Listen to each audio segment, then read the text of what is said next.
Welcome. I'm Steph, an intuitive hypnotist from Quebec, Canada. I'm Julie, a past life regression hypnotist and Reiki healer from Wisconsin. And together, we are the Soulful Mystics. So you're telling us about your most recent ghost story. Yeah, and it was a doozy. I gotta say, it was probably one of the most intense ghost stories that I've had in a long time. Yeah. Thinking back, when exactly would you say this started, or you first noticed the activity and kind of set the scene so we understand and get the full context? Yeah, so I think it started at least a month ago, and my grandmama had passed away and she gave me these bells. And I knew there was going to be a changing of the guards based on what Meredith told me from Earthling Astrology. And so I was waiting for that, but I didn't expect it to be my grandma on my dad's side because we were not close. And when she passed away, my dad gave me these bells that she apparently collected, and I had no idea. And then the bells started going off maybe about a month ago. So I went to go see a medium, and it was like a group mediumship reading. And she told me, your guides are going to be coming forward a lot more loudly. And these guides, specifically your father's parents, are going to be guiding you towards your dog rescue and this property where they're going to help you help these dogs, and they're going to show you some tough love, because I struggle with showing dogs tough love. And with also rescuing comes a lot of hurt and pain. And so they were going to show me how to manage that and deal with it. But then it was like all of a sudden in a past life regression, I got this knowing that, or my grandma told me that it wasn't her ringing the bells, it was someone else, and she wanted me to make him stop touching her bells. I remember that. So she was kind of pissed about that. She's like, it's not me. Yeah. She's like, you got it wrong. It's not me. I'm not ringing my bells, and you got to make him stop touching my bells. And I had no idea. And that's the amazing thing about a past life regression or a spirit guide session is I consider myself a psychic and I speak to my guides fairly regularly. But when you're in that trance state, you get so many more messages. And I don't know how to connect with her because I didn't know how to connect with her here on Earth. We're still very different. So learning how to connect with her was the whole goal of that spirit guide portion of the past life regression. She seems like Yeah. she's a tough cookie. She is a tough cookie, and she takes that as a compliment, all of this stuff. And that's something that I'm learning about her. So from there, I remember it was the whole thing about this person has to stop ringing my bells. And I think she told you who it was, or how did that come about? I got a name Patrick. So the name Patrick kept popping up. I think you brought up the name Patrick somehow afterwards. Or Pat. You said Pat because you thought I said Grandpa Pa. I thought yes. Okay. Grandpa Pat. So let me clarify this. So, okay, Steph, you're from Canada, right? You call your grandmother grandmama. My French one, yes. Yes. Okay. But when you spell it, there's an N at the end. And so here during this past life regression, I'm saying grandmaman because I thought that's what I'm not French. I'm American. Okay. Like, I didn't know. Yeah. It's so God. Anyway. And so when I said Grandpa Pa, you thought I said Grandpa Pat. Yes. And then it reminded me of the name, because I didn't say it out loud. It reminded me of the name that came to me during that portion of this session. And I was like, Patrick. Patrick came to me in I don't remember how or when. And then you had mentioned maybe that's the spirit that's haunting you. Yeah. And so it seems like, just from our conversations before, almost like once his name was acknowledged, it seems like more activities started to happen.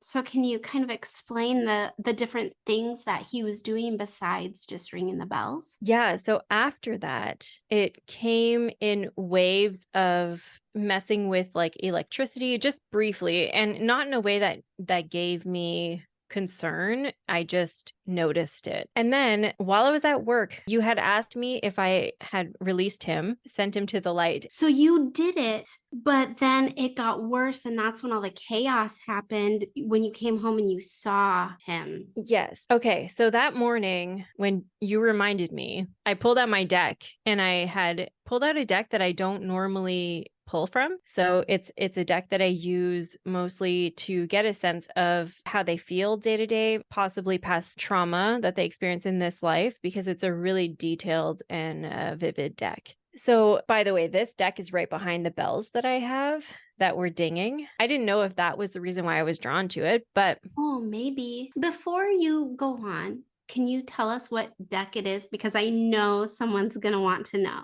yes. Okay. So it's the Everyday Enchanted Tarot by Poppy Pollen. Oh, that's right. Poppy is one of your spirit guides. Yes. So this deck was one of the pivotal moments where I noticed that Poppy was popping up quite a bit in my life, and she ended up being one of my spirit guides. So that deck is a beautiful deck, but it's also very chaotic in the way that the images come through, which can really tell a story about how somebody's feeling and how they live their life. So that being said, I just felt a calling to type it to Julie because I normally do. I normally message you all of my readings anyway, Yeah. if I pull cards for myself. And then it turned into an automatic writing. But that's not normally how I do automatic writing. It just kind of took over, which was very different for me. And I had written it down here. I saved it just because I knew I don't always remember the automatic writing when I do it. So one thing that he had mentioned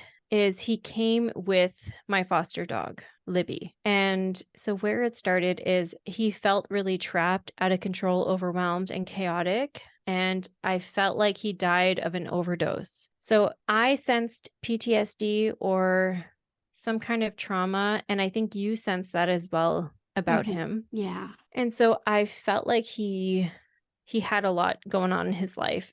I did feel like he was in his mid 40s or around his 40s, and I felt a lot of love for animals. So I can connect to anyone who loves animals, and I understand that human life is very difficult. So I had some compassion for what he went through, and he had said that he felt really guilty for not taking care of Libby, although he called her Winnie. Yeah. So, and he did like the name Libby. And so I named her Aw. Libby. In French, it's liberty, means freedom. And we had taken her out of the shelter hours before she was going to be euthanized because they're just really full. So it was suggested that we name her Liberty. And I really like that. And she looks like a Libby. What I felt from him was that he had passed away, unfortunately, due to his addiction. And before the overdose, I had felt that he ignored her quite a bit at the time because he was nodding off or sleeping. I feel like she had to be vocal in order to get someone's attention. So after he passed,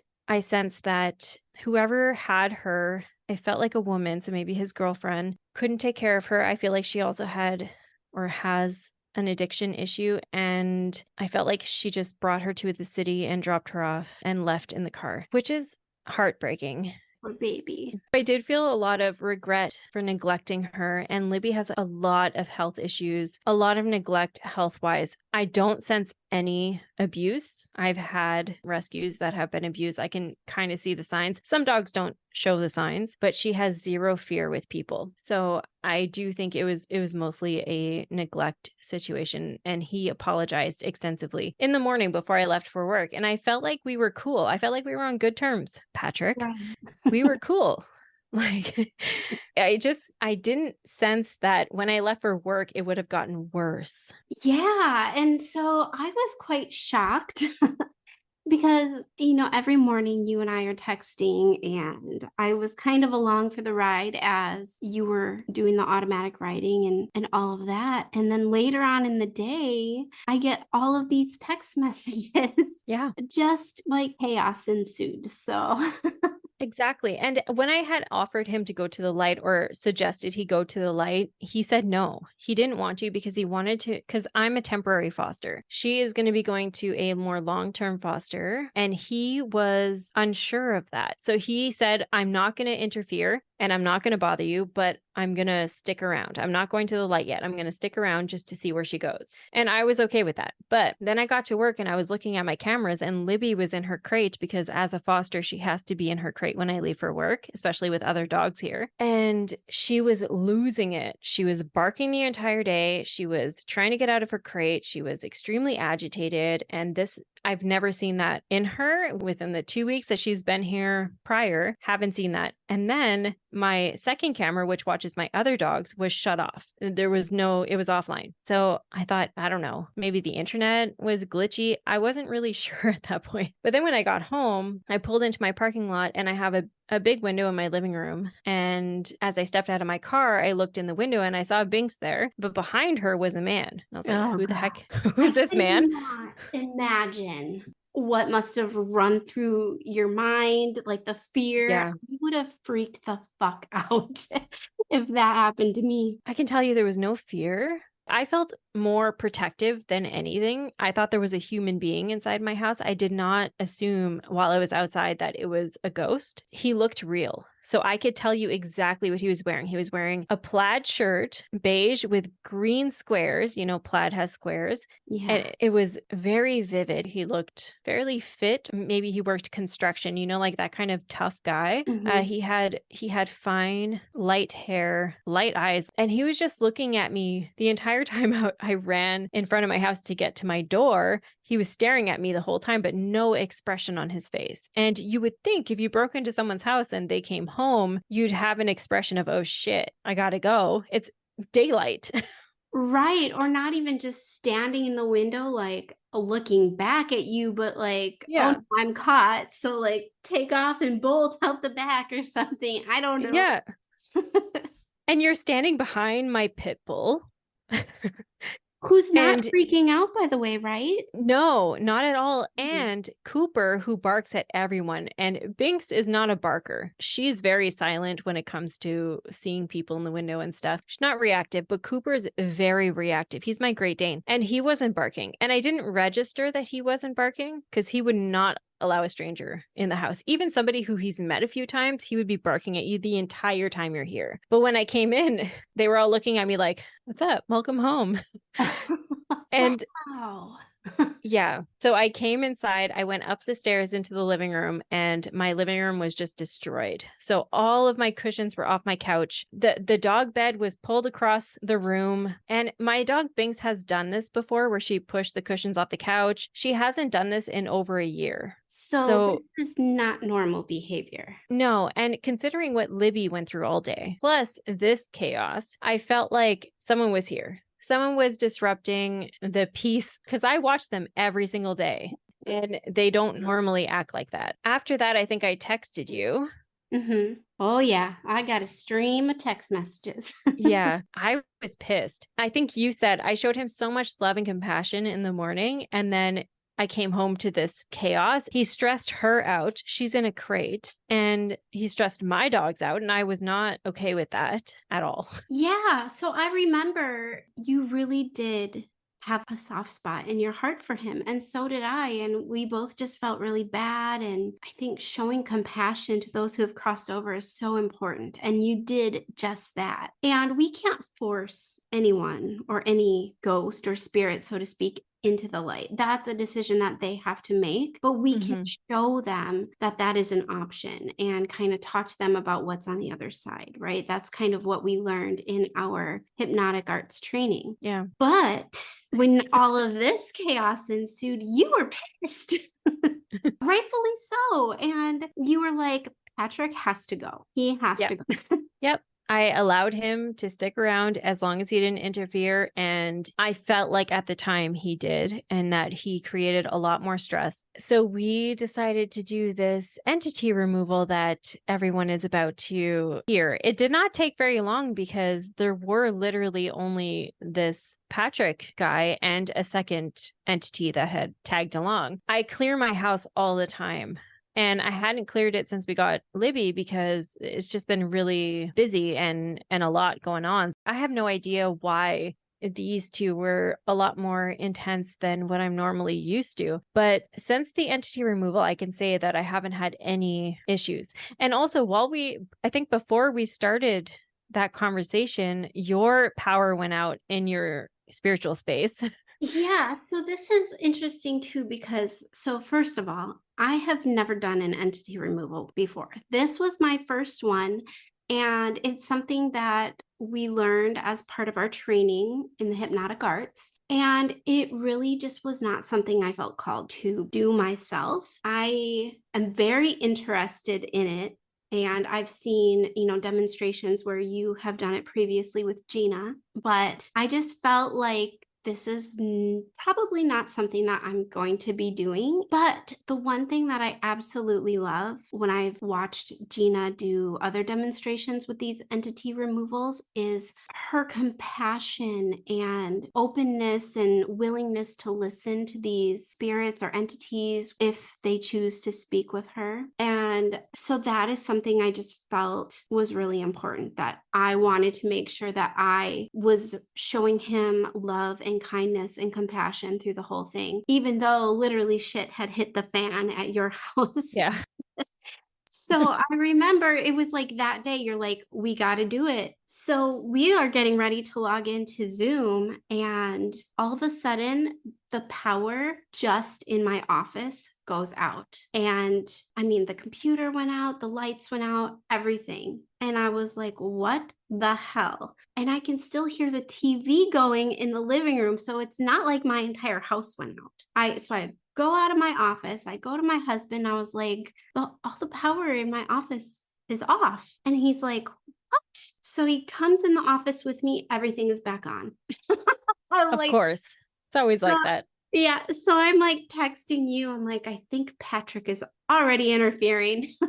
Yep.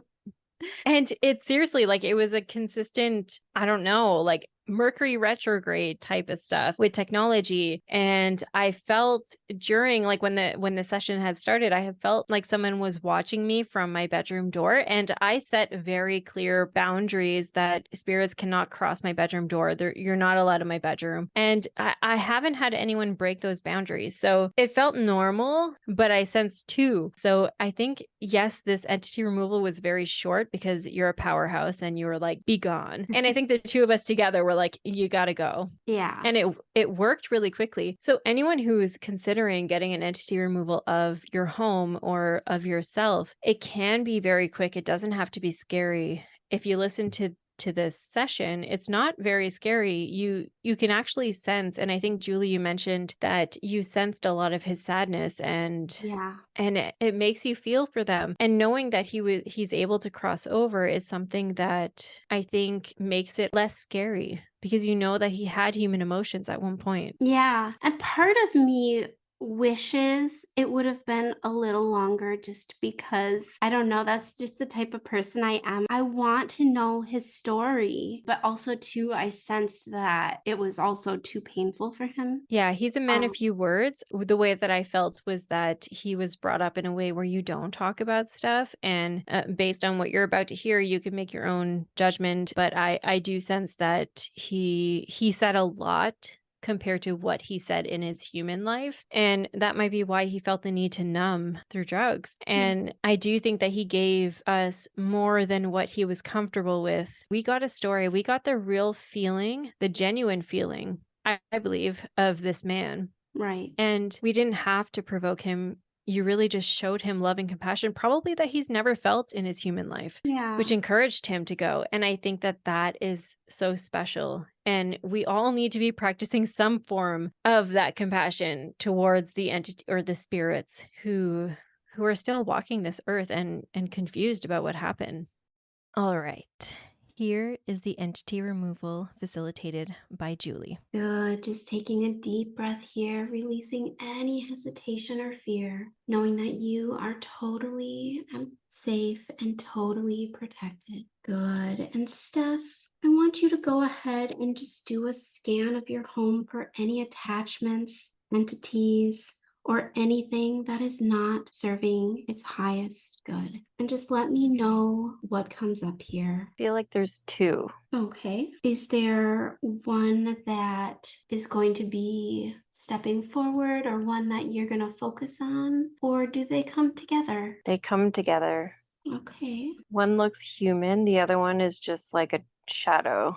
Oh, okay. And so the one that looks human, can you describe this one? He's Patrick. He is tall. He has fair skin, light hair, light eyes. He's wearing plaid, and it's like the shadow is kind of glooming over him. I don't know how to describe it, but Okay. So this shadow that is looming over him, is it like an attachment to him, or is it two separate things, or is it a part of him? it feels like an attachment on him. Okay. Yeah, so I feel like it's an amplifier. So it's like amplifying the feelings of depression and unworthiness, and feel like it has a lot to do with the addiction and Okay. everything that he succumbed to when he died. I feel like that entity had a lot to do with leading up to that death. And Okay. then they were like joined somehow in the afterlife or the in between. I'm not really sure. Okay.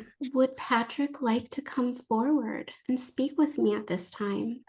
He's like at the door. I could feel him at the door. It's almost like he's scared to come in. Oh, all right. And Patrick, you're safe with us right now in this time. If you'd like to step forward and talk to us, share your story, let us get to know you a little bit, you're welcome to do so at this time. Does He's he? stepping in. Good, good. And Patrick, am I speaking with you right now? Yes. Good. Patrick, tell us a little bit about yourself. What can we know about you? There's not much to know.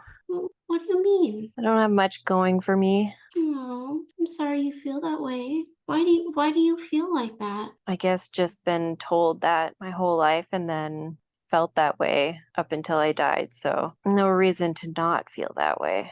I'm so sorry that you went through that and feel that way, Patrick. Just know that there's no judgment here, none at all. And so tell me, what are you doing hanging out at Steph's house? There was a light, and that's where Winnie was going. So I wanted to make sure that it was good for her before she got here and encourage people here to take her in. Oh, I see. And so Winnie is your dog, is that right? Yeah, Yeah, she's a beautiful dog. yeah. Yeah. And so how do you feel about Winnie being with Steph at this time? It seems good.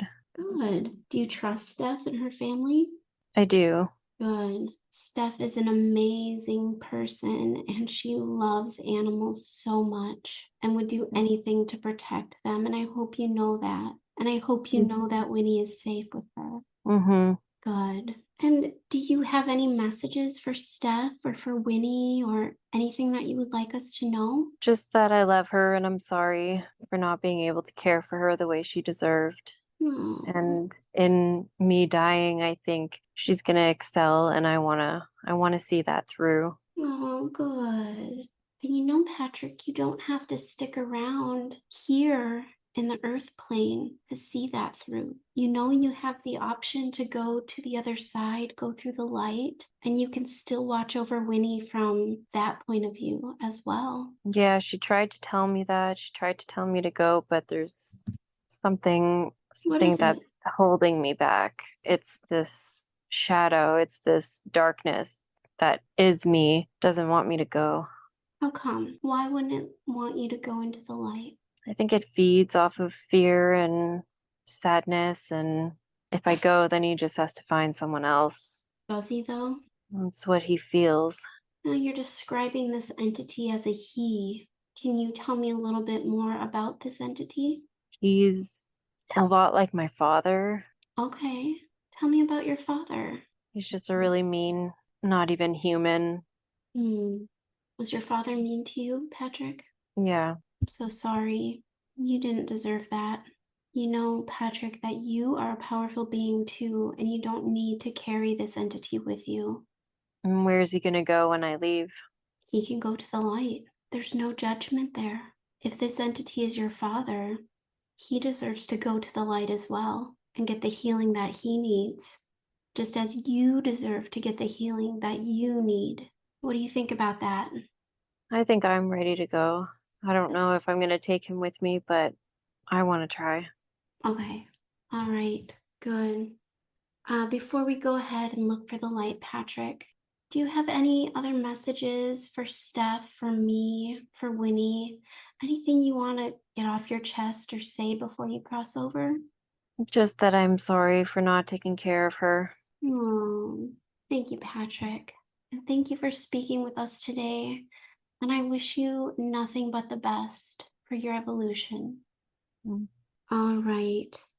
And so we're going to go ahead and call to the highest source of light and anyone in and of the highest source to come and greet Patrick and his father and bring them through the light. And so, Patrick, take a moment and just look around you and let me know if you see a spark of light. I see it. Good. And now that you see the light, do you see anyone there that you recognize or know? My grandma, Oh, beautiful. What's your grandma's name? Ellis. Alice. Oh, what a beautiful name. Are you ready to go into the light and greet your grandmother? Yeah. Good. And now, on the count of three, Patrick, you will move to and through this light and into the space between lives, a space of all knowing and unconditional love and healing. Are you ready? Yeah. Good. Moving through the light, 1, 2, and 3, through the light and into the space between lives, for healing and continued evolution for this soul that was once earthbound. And Steph, say okay when you're aware that Patrick has crossed through the light. Yeah, he's gone.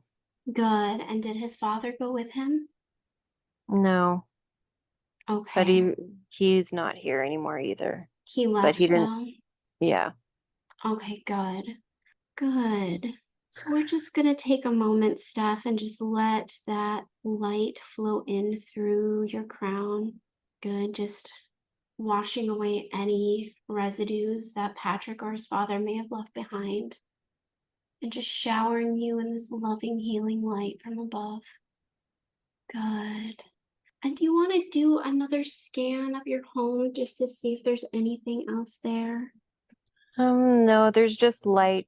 Like I could feel my guides or sense their presence surrounding the room. Good. And I feel like the father's outside somewhere, but I don't know. Like I see one of my guides putting like salt around the house. Oh, okay. So I think that's their way of telling me that there's a protection of some kind. And Good. yeah, they're saying it's not my job to make him go. So Mm-hmm. what we could do is just make sure he doesn't come back in. Perfect. Good. And so that salt is going to act as a barrier of Yeah. protection so he can't get in. Good. Yeah. Wonderful. And so, do you feel called to scan yourself, your own body, to scan Libby or any of your other dogs to make sure that everything is clear? Yeah, like I feel a huge weight released from my heart. I think I was feeling a lot of what Patrick was feeling in this life for the last couple weeks, Yeah. not knowing that I was sensing him. And I feel like Libby understands that he's gone. And I think she's happy just knowing that, I don't know, it's like she felt like his suffering was over, or I don't know. It feels like she was happy when he passed because she knew that, his suffering was done. Yeah. But yeah, I don't know. I feel like she's a wise dog. Yeah, absolutely. Especially having gone through so much at such a young age. Yeah. Good.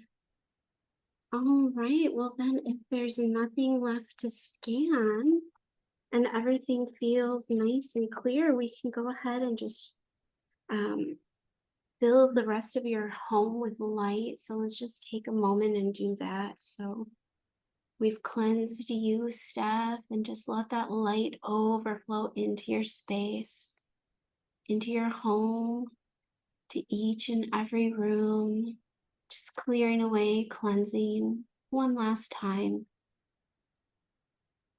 and just surrounding your dogs and family and Max with this beautiful, loving light from above.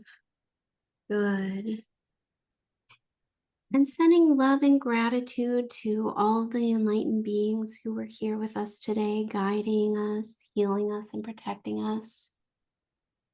And sending love and healing to Patrick. And that's it for today's episode. Until next time, stay curious.